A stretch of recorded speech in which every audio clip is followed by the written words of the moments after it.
पाकिस्तान ने भारतीय नौसेना के पूर्व अधिकारी कुलभूषण जाधव को काउंसलर एक्सेस के नाम पर फिर धोखा दिया है। विदेश मंत्रालय ने कहा है कि कुलभूषण जाधव को आज दी गई काउंसलर एक्सेस ना तो सार्थक थी ना ही विश्वसनीय। अंतर्राष्ट्रीय कानून के खिलाफ काउंसलर एक्सेस के वक्त पाकिस्तानी अफसर भारतीय अधिकारियों के करीब मौजूद रहे और कुलभूषण जाधव पर दबाव बनाने के लिए मुलाकात का वीडियो भी रिकॉर्ड किया, जबकि अंतर्राष्ट्रीय कानून ऐसा करने की इजाजत नहीं देता। इस्लामाबाद में भारतीय उच्चायोग के अधिकारियों की कुलभूषण जाधव से करीब 3 घंटे मुलाकात चली। भारतीय अफसरों ने काउंसलर एक्सेस पर अंतर्राष्ट्रीय नियम तोड़ने के लिए पाकिस्तान से विरोध भी दर्ज कराया है। बिहार के गोपालगंज में महासेतु पुल के पास का एक हिस्सा ढहने के बाद सियासत तेज हो गई है। 1 महीने पहले ही 264 करोड़ की लागत से बने सत्तरघाट महासेतु का उद्घाटन मुख्यमंत्री नीतीश कुमार ने किया था, लेकिन गंडक नदी के दबाव की वजह से मुख्य पुल से जुड़ी एक छोटे पुल की सड़क बह गई। हालांकि मुख्य सत्तरघाट पुल को कोई नुकसान नहीं पहुंचा, लेकिन विपक्ष को नीतीश सरकार पर हमले का पूरा मौका मिल गया है। अगर पुल तैयार ही नहीं था तो उद्घाटन आपने क्यों किया?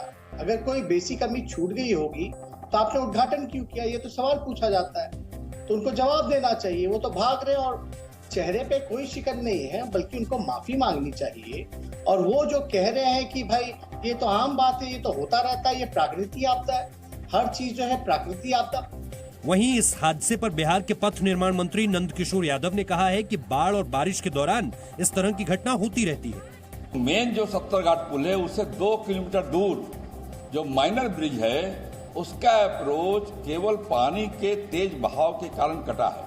केवल उस माइनर ब्रिज के अप्रोच को पानी के तेज बहाव ने काट दिया है।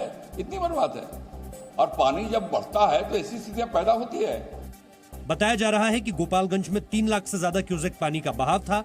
गंडक के इतने बड़े जलस्तर के दबाव से सत्तरघाट महासेतु को जोड़ने वाली रोड टूट गई। महाराष्ट्र के पालघर में साधुओं की हत्या पर सीआईडी की चार्जशीट पर बीजेपी ने सवाल उठाए हैं। बीजेपी ने कहा है कि चार्जशीट में वही है जैसा महाराष्ट्र सरकार चाहती थी। महाराष्ट्र की अंतर्यामी सरकार जांच के पहले ही जांच का निष्कर्ष बता देती है। वही जो मुख्यमंत्री जी ने और गृह मंत्री जी ने कहा था, वही निष्कर्ष उस चार्जशीट में भी दिया जाता है। जूना अखाड़े और विश्व हिंदू परिषद ने भी कहा है कि संतों की हत्या पर दाखिल चार्जशीट से केस को कमजोर किया गया है। हम बार बार कहते आए कि वहाँ पे कोई निष्पक्ष जांच हो नहीं पाएगी। न जाने कितने संगठन सामने आए और सबका एक मत, एक ही स्वर है कि इसकी सीबीआई से जांच होनी चाहिए। ये जांच कोई ठीक नहीं हुई है। पालघर केस में महाराष्ट्र सीआईडी की चार्जशीट में कहा गया है कि 16 जून की रात अफवाह की वजह से दोनों संतों की हत्या हुई थी और दोनों हत्याओं के पीछे कोई सांप्रदायिक कारण नहीं है।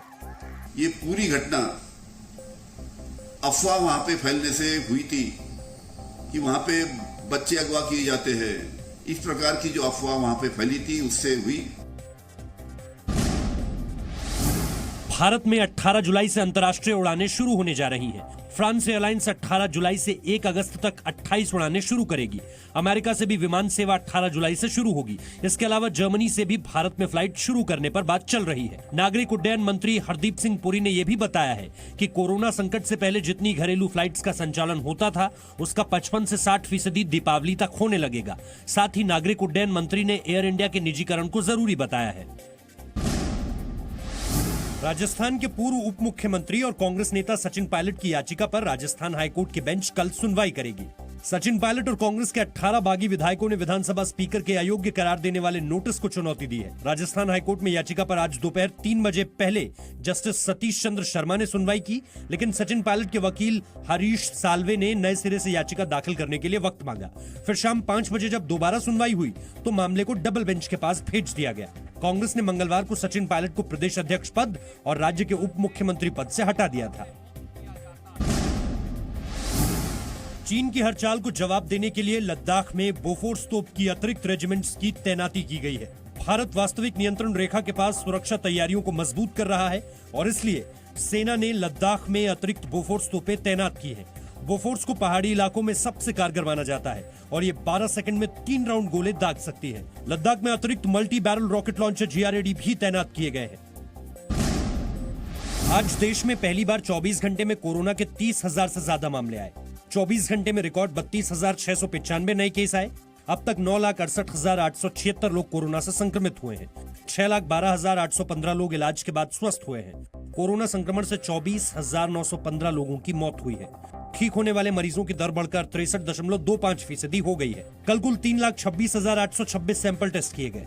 केंद्रीय स्वास्थ्य मंत्री डॉक्टर हर्षवर्धन ने कहा है कि देश में कोरोना संक्रमण को लेकर हालात दूसरे देशों के मुकाबले काबू में है। आज दुनिया में सबसे कम हमारा फैटेलिटी रेट 2.57 और रिकवरी रेट 63.25% है। एम्स दिल्ली के निदेशक डॉक्टर रणदीप गुलेरिया ने उम्मीद जताई है कि इस साल के अंत तक कोरोना की वैक्सीन आ जाएगी। वैक्सीन पे रिसर्च हो रही है। इंडिया में भी 4-5 कंपनीज जो हैं काफ़ी एग्रेसिव काम कर रही हैं रिसर्च पे। ट्रायल्स भी शुरू हो गई हैं। इस सारे प्रोसेस में 6 से 9 महीने लग सकते हैं। तो मेरा ये मानना है कि इस साल के एंड तक या बिगिनिंग ऑफ नेक्स्ट ईयर तक जो है वैक्सीन आ जाएगी। दिल्ली में कोरोना संक्रमण के एक्टिव केस 18,000 से कम हो गए हैं। पिछले 24 घंटे में दिल्ली में 1,652 लोगों की कोरोना टेस्ट रिपोर्ट पॉजिटिव पाई गई। इस दौरान 1,994 मरीज इलाज से ठीक भी हो गए। 58 लोगों की कोरोना से मौत भी हुई। दिल्ली में कोरोना संक्रमितों की कुल संख्या 1,18,645 पहुंच गई है।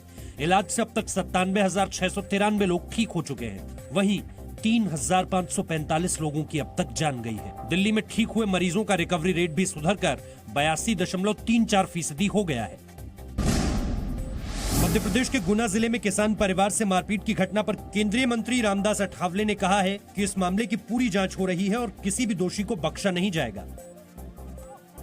मेरी मांग है कि भाई इनके ऊपर कार्रवाई होनी चाहिए।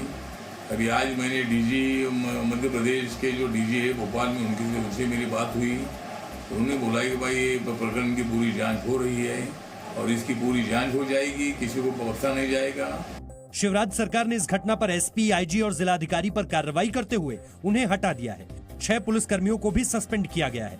मुख्यमंत्री शिवराज सिंह चौहान ने इस मामले की पूरी जांच के आदेश दिए हैं। राहुल गांधी जी की जब सरकार थी मध्य प्रदेश में तो प्रीपेड व्यवस्था से अधिकारी पोस्ट होते थे और जब वो प्रीपेड अधिकारी रहते थे तब ऐसी दिक्कत आती थी। यहाँ तो घटना की जानकारी आते ही कलेक्टर, एसपी, आईजी सारे बदल दिए। मध्य प्रदेश है या कानून का राज है। कांग्रेस के पूर्व अध्यक्ष राहुल गांधी ने इस घटना पर कहा कि हमारी लड़ाई इसी सोच और अन्याय के खिलाफ है। मायावती ने कहा था कि बीजेपी सिर्फ दलितों को बसाने का ढिंढोरा पीटती है। गुना में पुलिस ने सरकारी जमीन पर अतिक्रमण हटाते हुए किसान दंपत्ति की बुरी तरह पिटाई की थी। सोशल मीडिया प्लेटफॉर्म ट्विटर पर सबसे बड़े साइबर हमले से साइबर सुरक्षा पर सवाल उठ रहे हैं। अमेरिका के कई जाने माने लोगों के ट्विटर अकाउंट हैक हो गए। अमेरिका के पूर्व राष्ट्रपति बराक ओबामा, राष्ट्रपति पद के उम्मीदवार जो बाइडेन, टेस्ला के सीईओ एलन मस्क, माइक्रोसॉफ्ट के संस्थापक बिल गेट्स, अमेज़न के संस्थापक जेफ बेजोस और बर्कशायर हैथवे के चेयरमैन वॉरेन बफे का ट्विटर अकाउंट हैकर्स ने हैक कर लिया। ट्विटर हैंडल हैक करने के बाद इसमें बिटकॉइन यानी क्रिप्टो करेंसी स्कैम करने की कोशिश की गई। हैकर्स ने इन वेरीफाइड अकाउंट्स के जरिए यह कहा कि अगले आधे घंटे में अगर कोई यूजर $1000 बिटकॉइन में भेजेगा तो उन्हें दोगुनी कीमत की क्रिप्टो करेंसी भेजी जाएगी। ट्विटर इस साइबर हमले की जांच कर रहा है। ये सभी मैसेज अब डिलीट कर दिए गए हैं। Presenting B News app available on Google Play and App Store. Download it now.